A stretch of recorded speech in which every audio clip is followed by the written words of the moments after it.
Bhagavate Vasudevaya.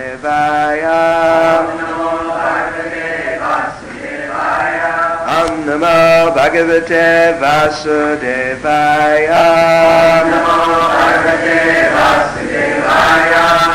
Srimad Bhagavatam, Canto 3, Chapter 6. Creation of the Universal Form. Text 36.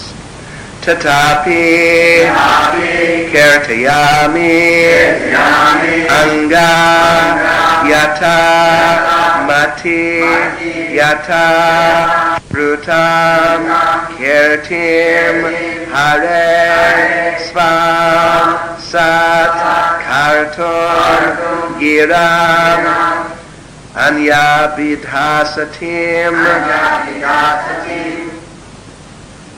Tatapi Kirtayami Anga Yatamati Yatashrutam Kirtim Hare Swam Satkartum Giramanya Bidhasatim Tatapi Kirtayami Anga Yatamati Yatashrutam Kirtim Hare Svam Satkartum Giramanya Bidhasatim. In spite of my inability, whatever I've been able to hear from the spiritual master, and whatever I could assimilate, I'm now describing in glorification of the Lord by pure speech. For otherwise my power of speaking would remain unchaste. Responsively. In spite of my inability, whatever I've been able to hear from the spiritual master, and whatever I could assimilate, I am now describing in glorification of the Lord by pure speech. For otherwise my power of speaking would remain unchaste. Purport by Srila Prabhupada. The purification of the conditioned soul necessitates purification of his consciousness. By the presence of consciousness, the presence of the transcendental soul is verified.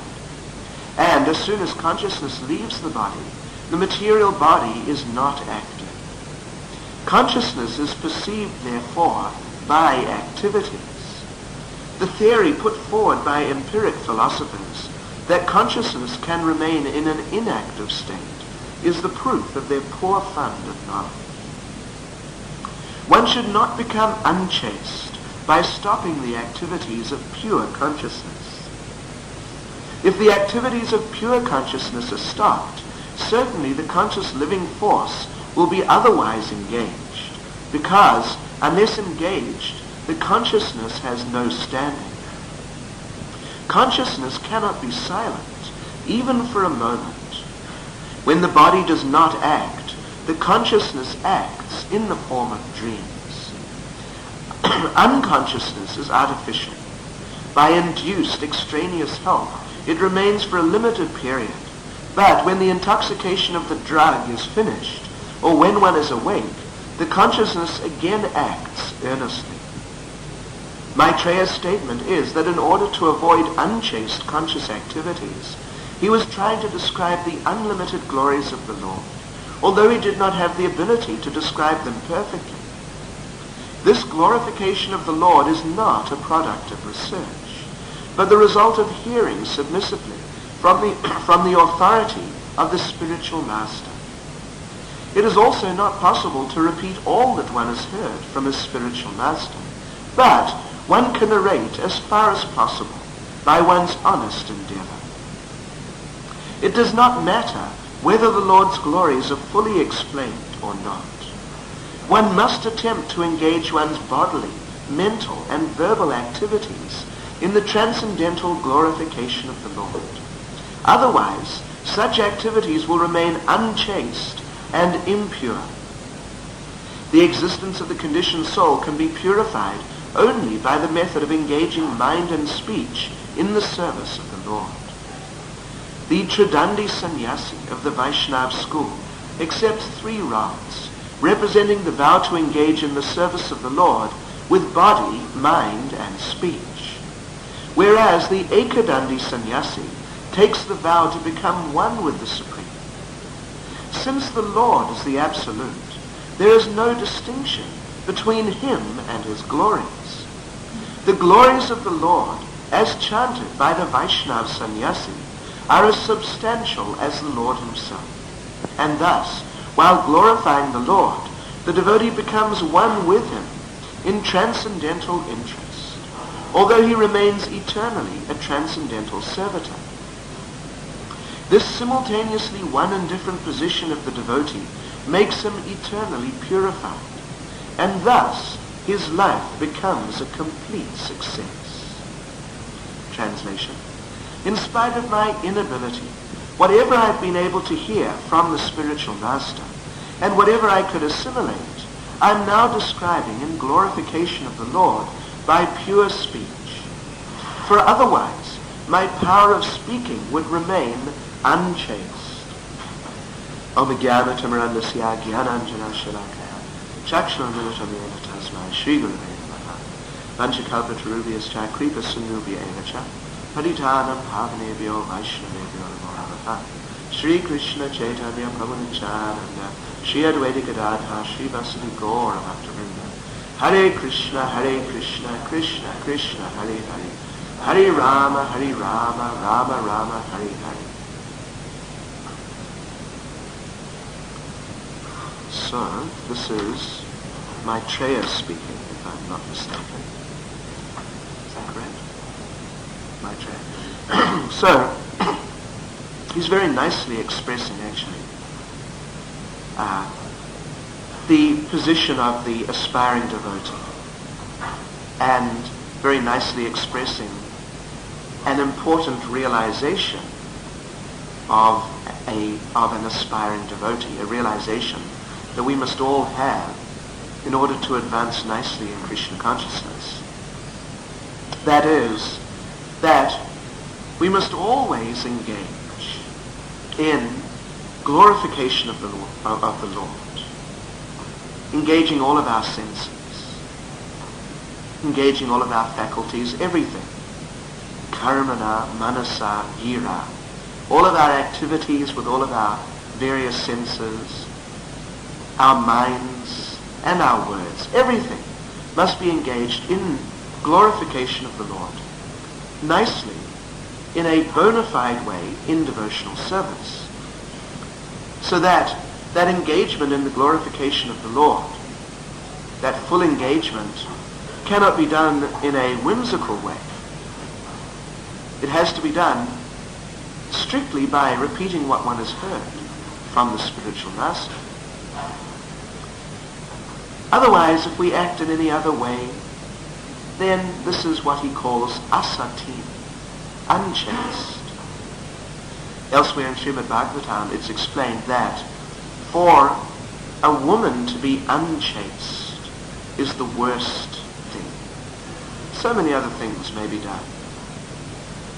Actually, it's described in Shastra that women are never punishable. Women and children, and old men, and old people, or old men. They're never punishable, even if they do something which is very wrong. But if a woman is unchaste, then this is considered to be the worst thing that she can do.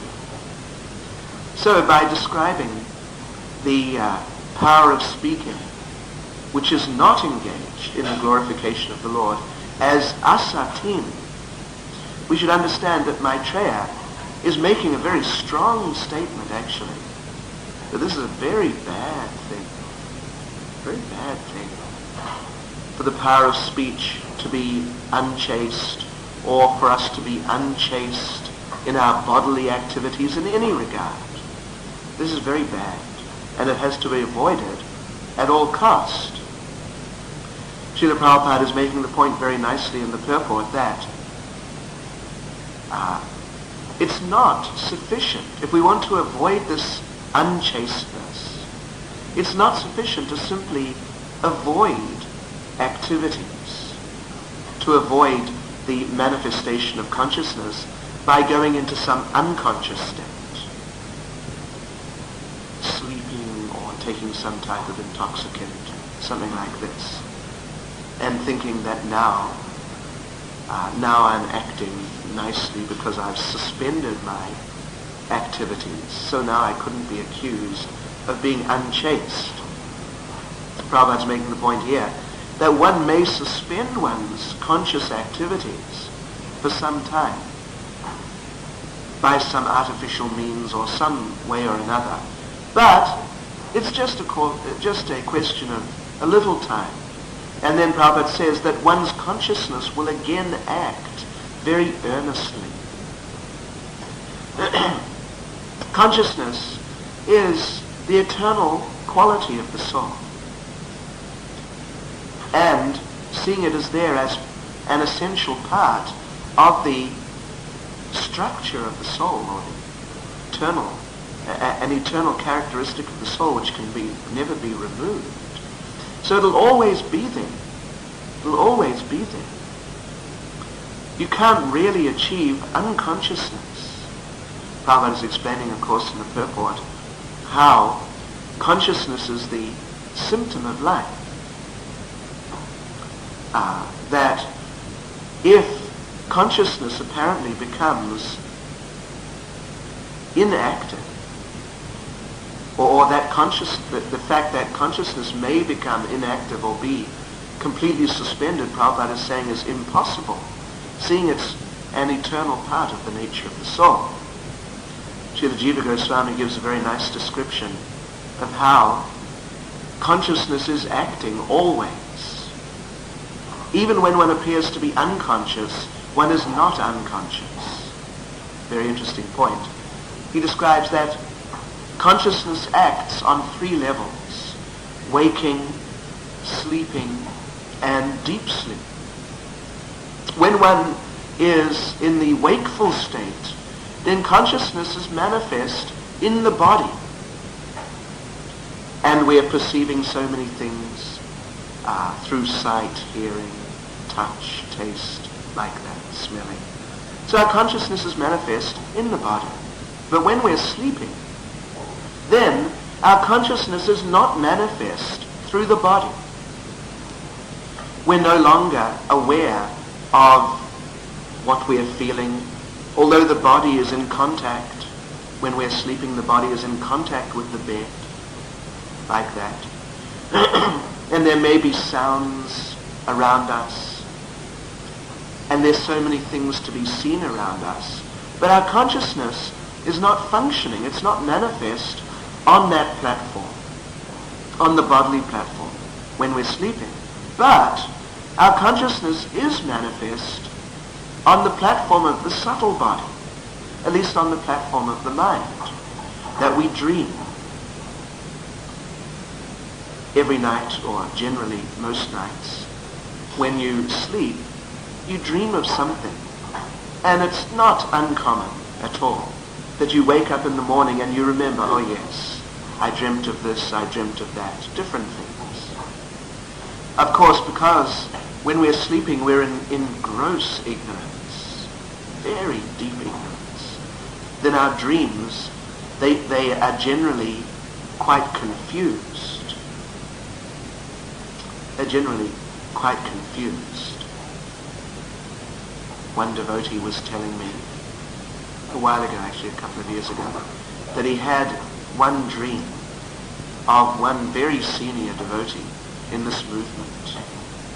And it was rather a long and involved dream, but one part was that the telephone rang, and he picked up the telephone, and there on the other end was this very senior devotee, and he was talking to him about something.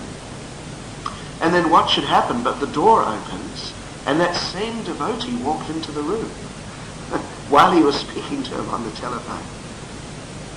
So our dreams can be, they're prone to be very confused.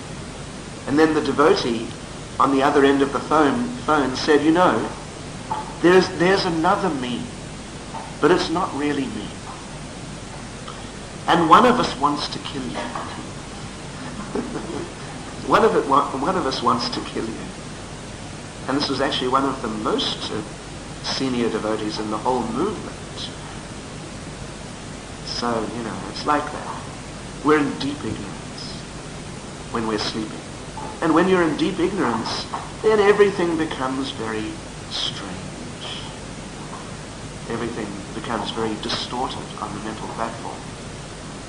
So, but at least while we're sleeping, even though our consciousness is not manifest on the bodily platform, our consciousness is manifest on the mental platform.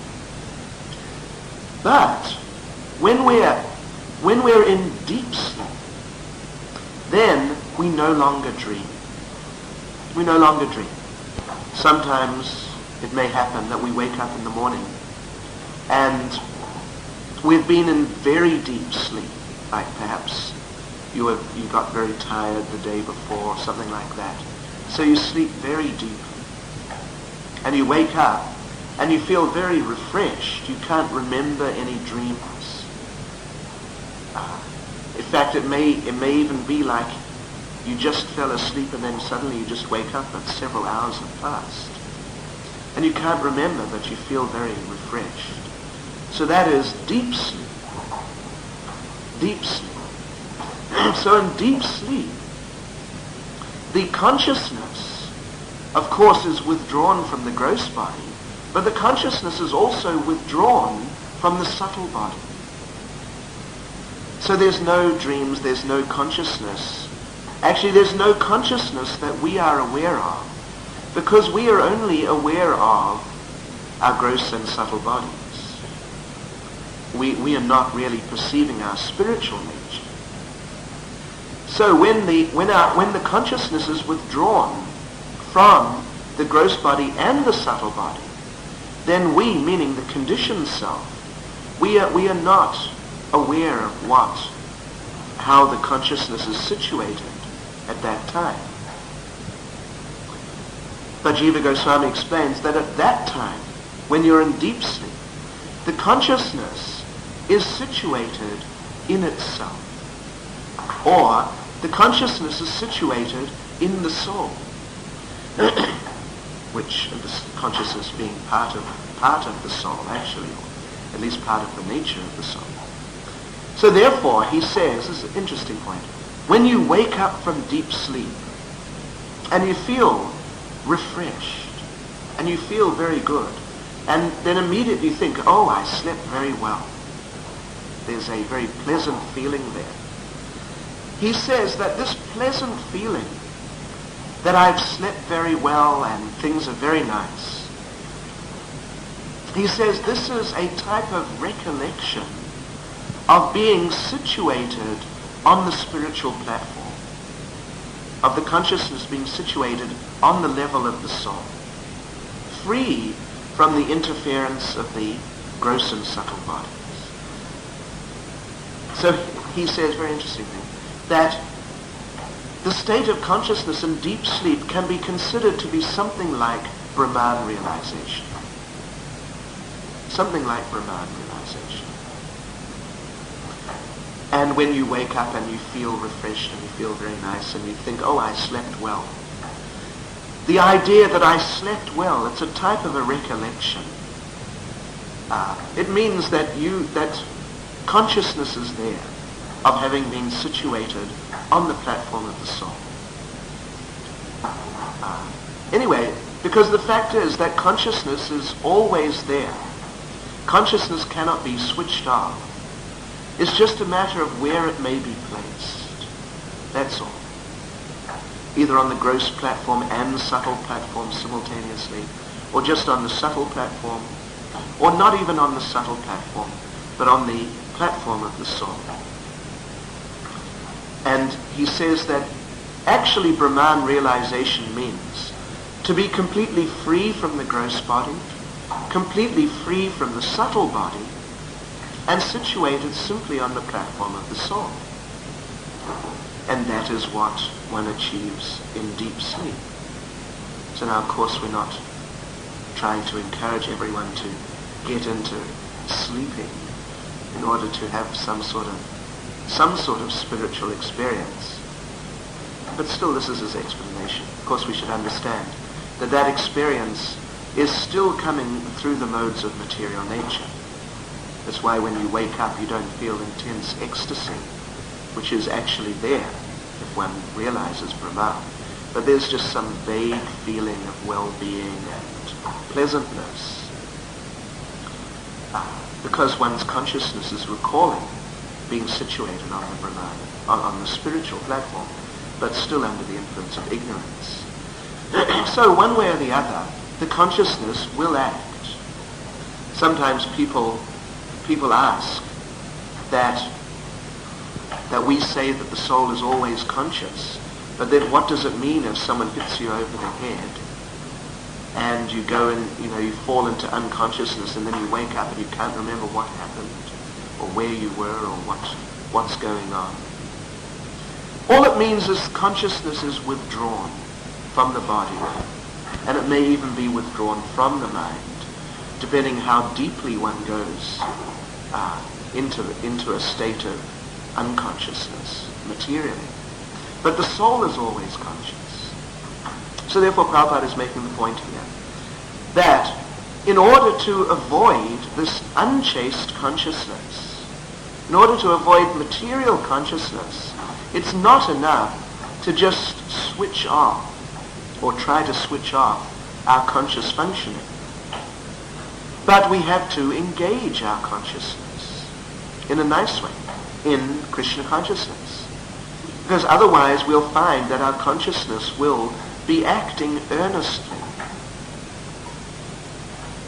Acting in earnest means in a very determined way, in a very positive way, in a way that you can't, stop, actually. So that is there. That is consciousness. So we have to avoid unchaste consciousness, unchaste activity, by always engaging in devotional service. Always, 24 hours a day. 24 hours a day means, Prabhupada said, that at night before you take rest, you should read one chapter or some pages of Krishna book, the pastimes of Krishna. Then at night, you can dream about Krishna. That's very nice. And as you're falling asleep, then you shouldn't just let your mind sort of space out, but you should chant Hare Krishna within your mind and remember Krishna like that. So in this way you can dream of Krishna during the night. Devotees who had a lot of association with Srila Prabhupada would say that sometimes they'd be watching Srila Prabhupada when he would take rest. And they would see that Srila Prabhupada, that even though he was sleeping, but his lips would be moving slightly. And if they listened very carefully, they could hear the Hare Krishna mantra. So even while sleeping, Srila Prabhupada was fully Krishna conscious. Actually, he wasn't really sleeping, just withdrawing his consciousness from the gross platform in order to rest the body. So, activities, or particularly speech, is being discussed here. Unchaste speech. So, Maitreya is saying that he's saying actually that he's practicing this. He's feeling that I might speak in an unchaste way. But in order to avoid that, I'm now practicing speaking about Krishna. So we have to practice like this, speaking about Krishna. We have the power of speech, and that power is very strong, very strong. The tongue.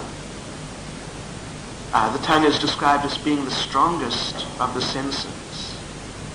And in Padma Purana, it's also quoted by Srila Rupa Goswami in Bhakti Rasamrita Sindhu, it's stated, Atat Shri Krishna Namadi Nabhaved Grayanindriya Sevan Mukhe Hi Jivado Swayameva Sparachada. So he says that the Supreme Personality of Godhead is completely transcendental. So So how can our material senses perceive him? It would appear to be impossible. Material senses and the spiritual Supreme Personality of Godhead. How can our senses reach there and describe or contact him? But he says it is possible. It is possible by the mercy of the Lord. And how does one do it? First of all, sevon mukhe hi jivado. First thing is, engage the tongue. This, we have our different senses, but first sense, the tongue. Let us engage the tongue. If we engage the tongue, then the other senses can follow nicely. And how do we engage the tongue? Chanting the glories of the Lord, and of course tasting the remnants of food which has been offered to the Lord.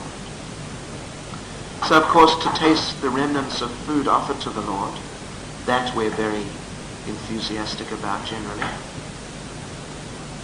The point is made sometimes that devotees may miss Bhagavatam class or Bhagavad Gita class or like this. Devotees may miss Srimad Bhagavatam class, but no one misses Prasadam class.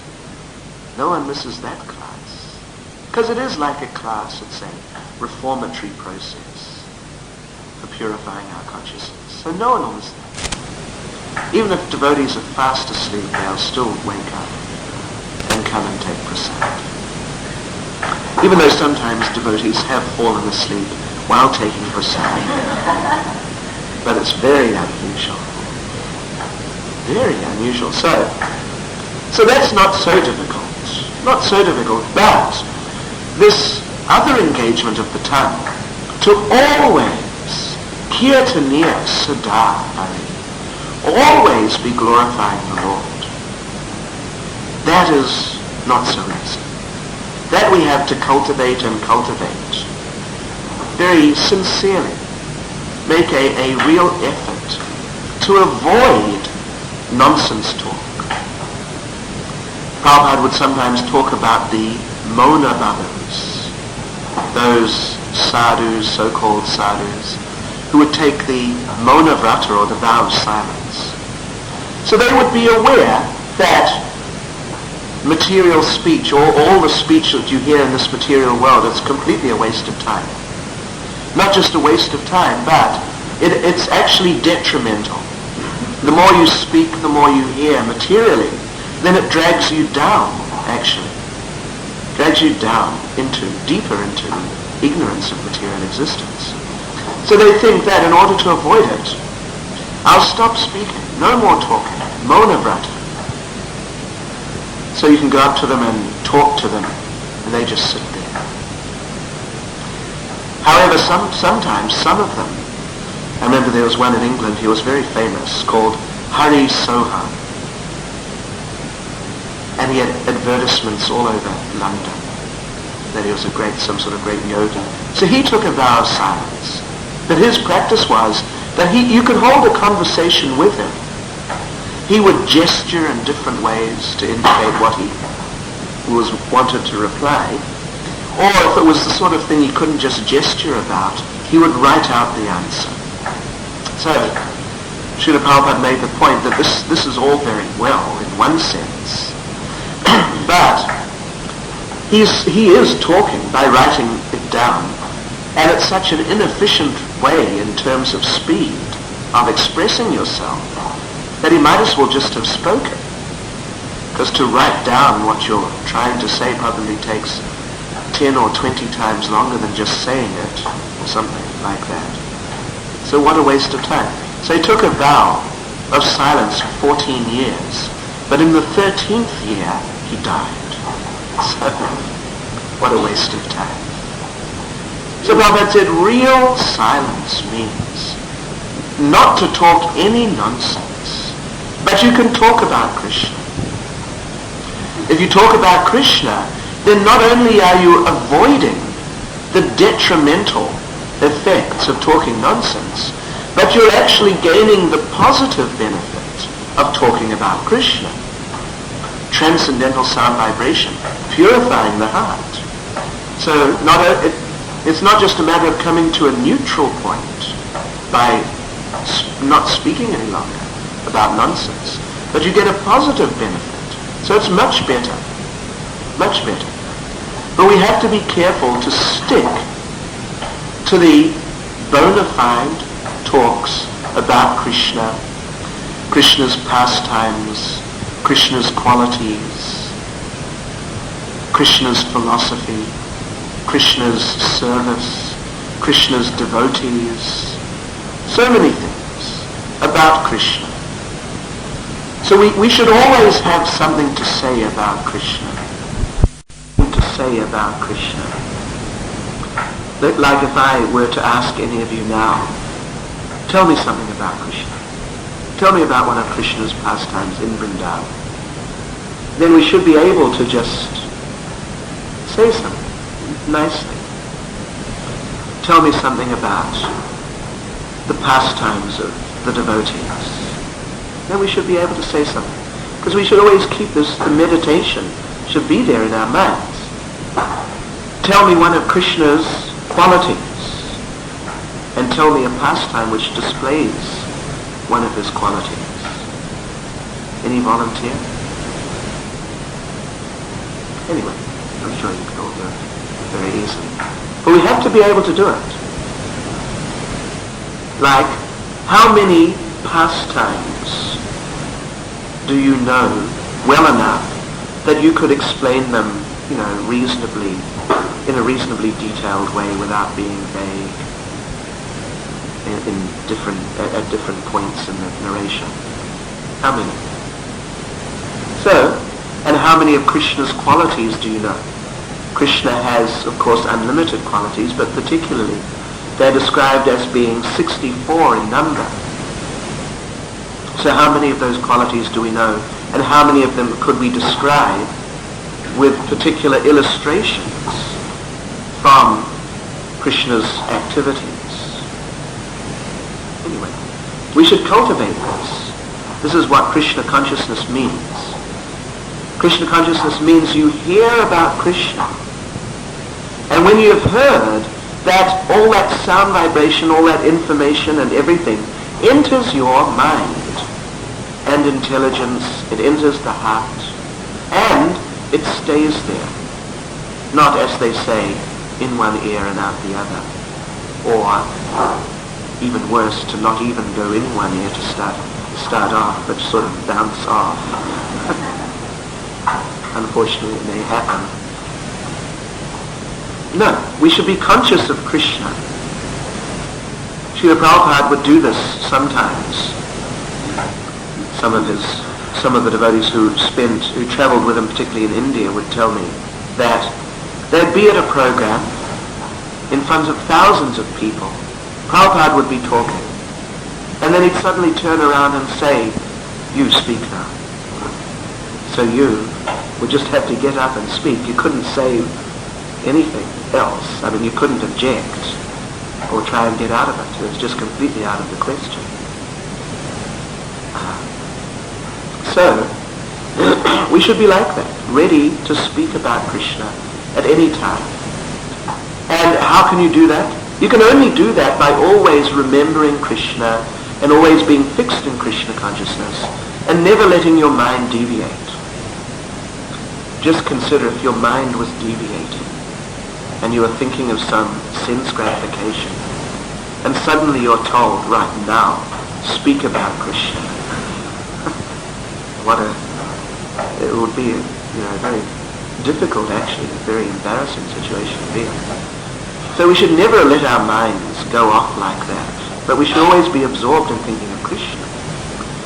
And not in some whimsical way either. As Maitreya is saying here, that he is describing, he's glorifying the Lord with this pure speech.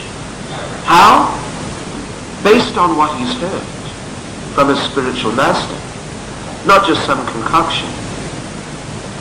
Not just some sort of speculated, dreamt up thing, manufacturing some philosophical idea or something of that sort. Not like that. Not something which comes from the mind, but something which has come from the spiritual master, something which one has received in parampara. The mind is such a thing. Being completely materially conditioned, in fact being actually a material element, the mind, of its own accord, it's only capable of coming up with material conceptions. So if we talk about Krishna, or try to talk about the Supreme Lord, on the basis of what is manufactured by our minds, it'll be prone to be material. Just like we know that people who are on the material platform, conditioned souls, if you ask them, describe God, then they can only describe God or conceive of God in terms of material experience. That's all. Like they may have heard that God, He's the original person. He is the father of the... If you go back so many generations, He's the first generation. He's the first one. So therefore they would think that seeing He's the first one, and He's apparently still living now, He must be extremely old. He must be totally ancient, like a living fossil or something like that. So therefore they're prone to picture God as an old man with white hair and a white beard, very sort of, looking totally old, playing a harp, sitting on a cloud or something like this. So this is a material conception. They don't know that even though Krishna is the oldest, He's definitely the oldest, He's actually eternal. He's so old.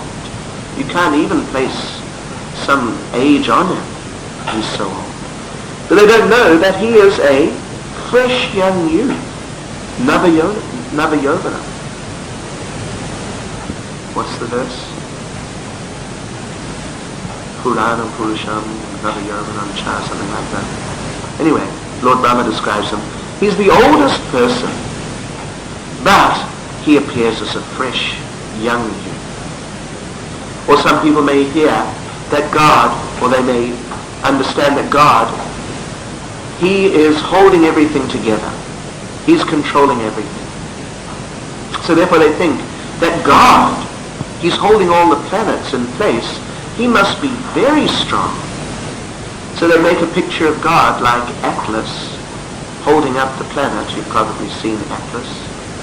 And Atlas has these big muscles, like he went on some massive course of weightlifting or something like that. So now he's able to hold up this planet Earth, although he appears to be struggling. So they're thinking he must be like that. So this is all material. This is all material.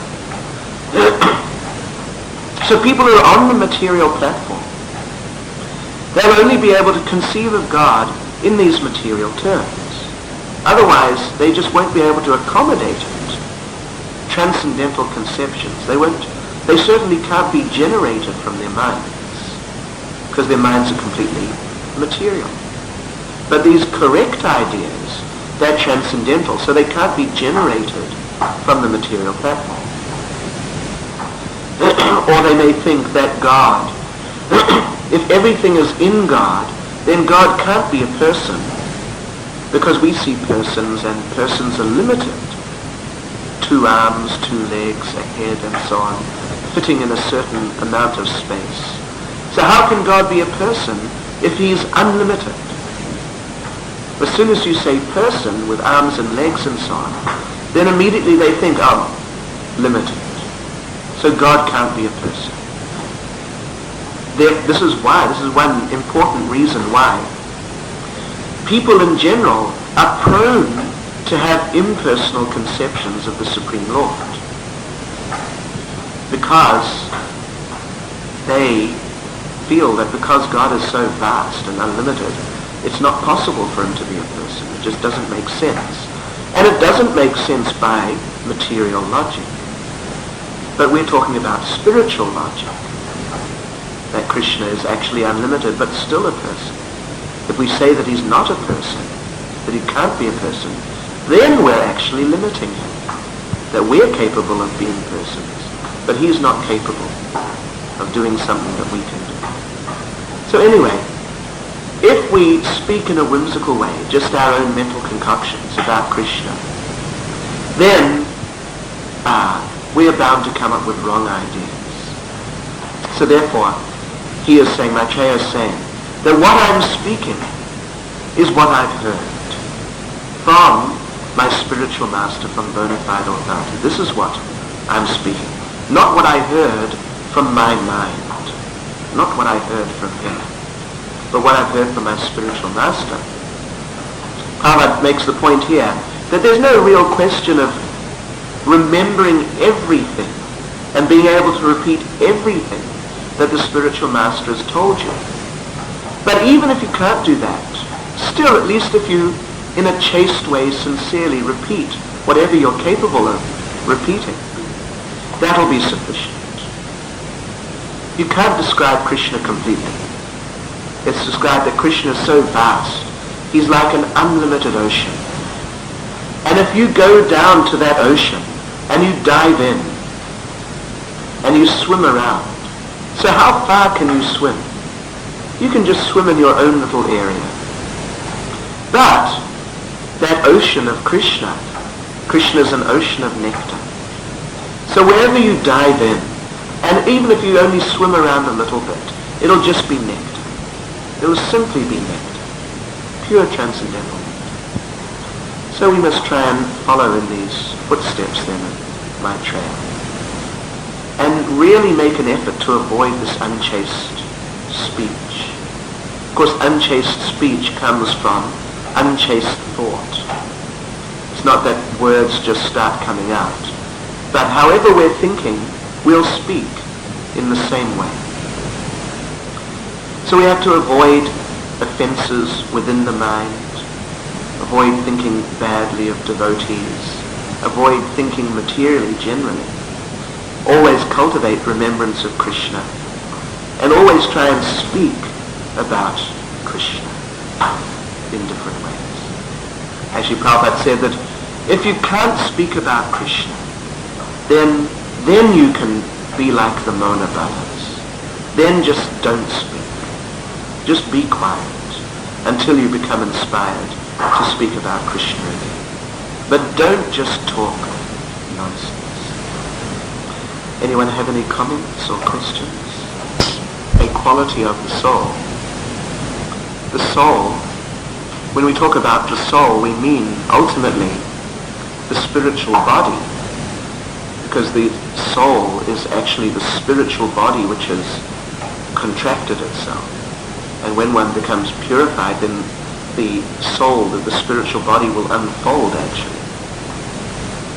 So the spiritual body has arms and legs, or it depends what your spiritual body is like. And it's also conscious. So, of course, in the material world, you are not your body. But in the spiritual world, you are your body. That, in fact, is one reason why we're so prone to think that we are this body. Because in our pure state, we are the body. We are the spiritual body. It's not like you have a spiritual body which is Satchitananda, and in it there's a spirit soul who is just conscious of that body. No. But you are the soul, so you are your spiritual body. And consciousness is a quality of the spiritual body, or of the self. There's one purport. It's in Bhagavad Gita chapter 2. I think it might be verse 15. Anyway, it's somewhere around there. Prabhupada says that the soul is consciousness and conscious. The soul is both consciousness and conscious simultaneously. Actually, we're having a bit of a debate when I was in England recently. Is the soul conscious, or is the soul consciousness? So I tried to look up on the computer, state the statement that the soul is consciousness, or that we are consciousness, like that, all the different ways that it could be expressed. But that was the only time that I found that Prabhupada said that the soul is consciousness. Otherwise, that the soul is conscious is Srimad Bhagavatam, Canto 3, Chapter 6, Creation of the Universal Form, Text 37. Ekanta labham vachaso no pumsam sushloka mole guna vadam aho shrutesh cha vidvadbir upakritaya kata sudhaya upasamprayoga ekantalabham vachasonupumsam sushlokamoler gunavadamaho Shrutesh chavidvadvirupakritayam katasudhayam upasamprayogam ekantalabham vachasonupumsam sushlokamoler gunavadamaho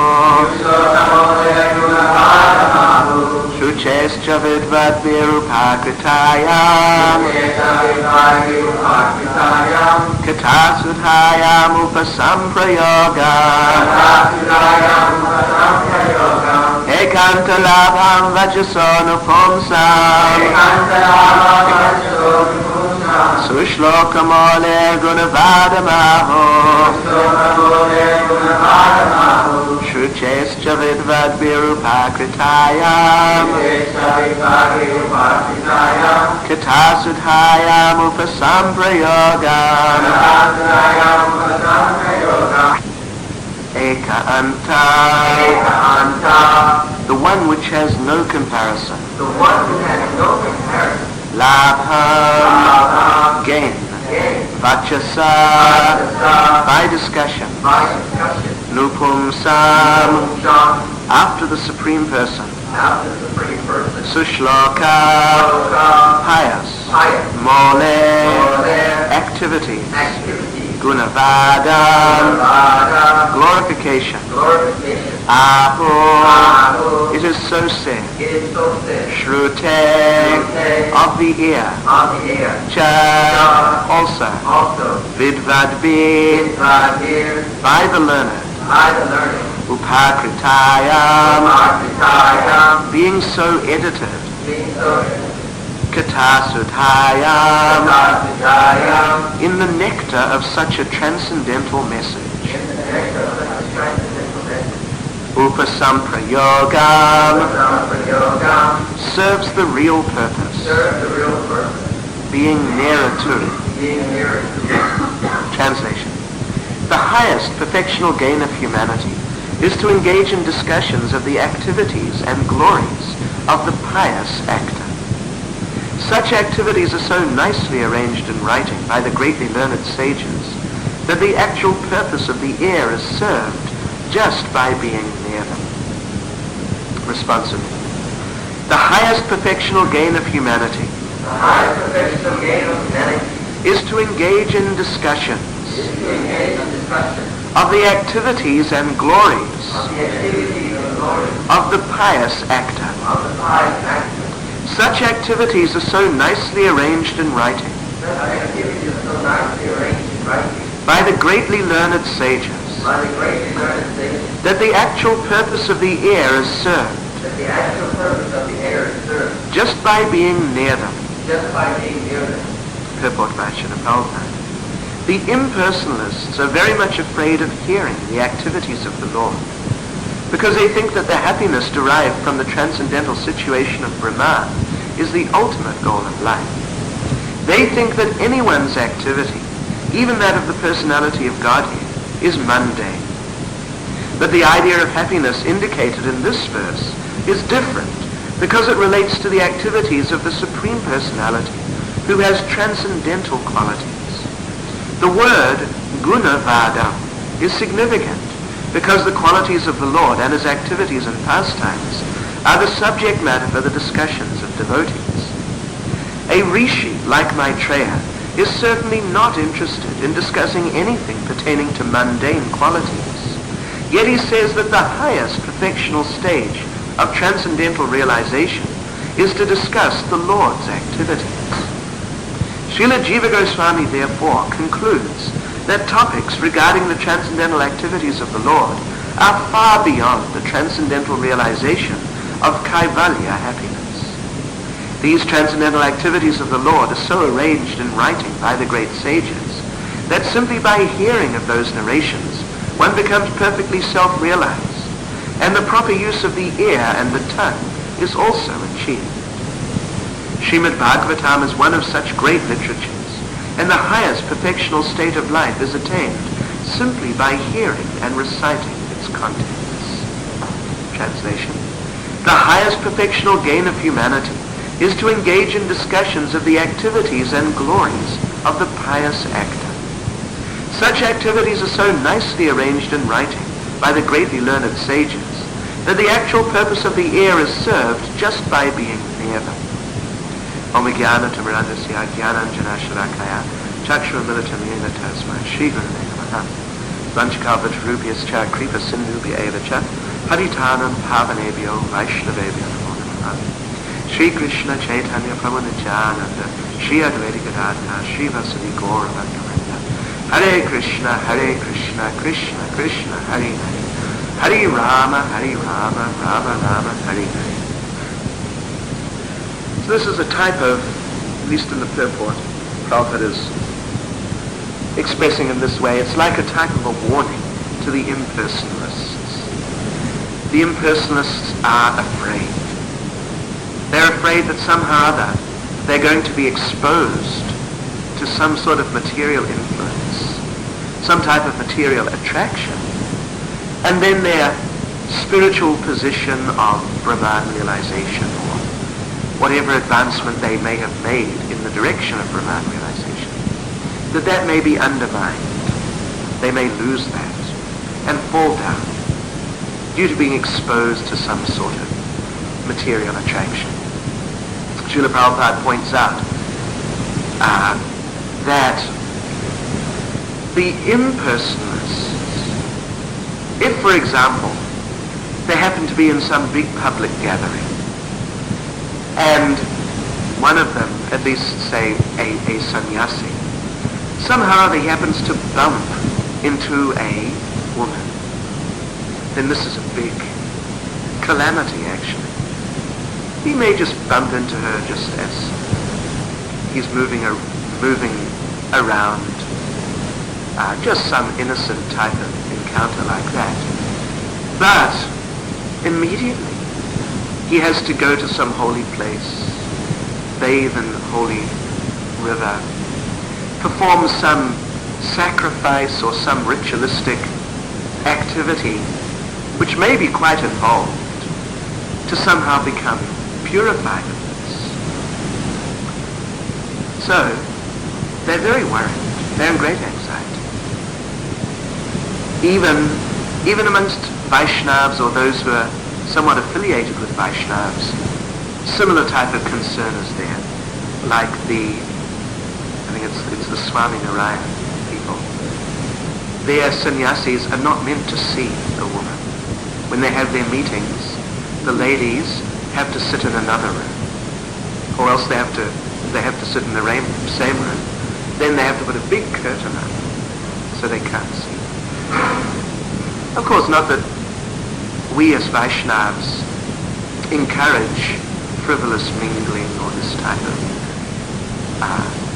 activity, but certainly we're not in anxiety like that. Like Vishvamitra Muni, he was performing Hatha Yoga. He was actually trying to realize the Super Soul through Hatha Yoga. And all that happened was that he heard the ankle bells of Menaka tinkling. Even he didn't see them. But just that was sufficient to make him fall down. So generally these people who are not properly situated in Krishna consciousness or in the process of developing Krishna consciousness, they feel themselves to be in great danger. They are in great danger, actually, if they become exposed to some sort of material attraction.